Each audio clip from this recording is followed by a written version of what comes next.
জুতাটা নিজেই ঝুলাইছে, পরে রাস্তাতে হাঁটতে গিয়ে নিজেই থাপ করে বাড়ি খেয়েছে। কারণ গেটটা এত বরাবর ছিল, আমার ছিল না।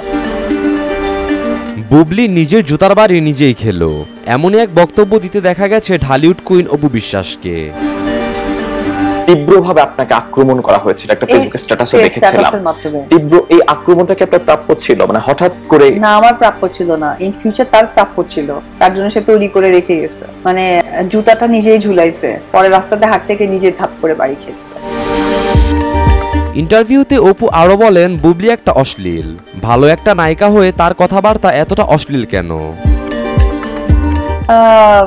দেখেন, উনি একজন সুনামধন্য মানুষ, কাজ করছে খুব ভালো, কথাবার্তাটারও এরকম অশ্লীল, তাই না?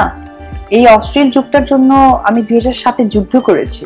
জামা কাপড় এমনও পরেছি যে হাতাওয়ালা একটা লেহেঙ্গা পরেও আমি আবার ওড়না দিয়েছি।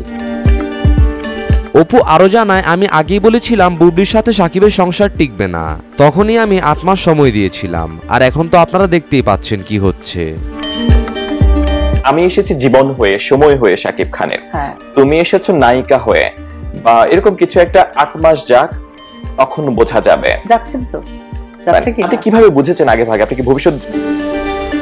তিনি আরো বলেন, আমার মা বেঁচে থাকলে আমাকে এসব কথা বলার জন্য জুতা দিয়ে পেটাতো।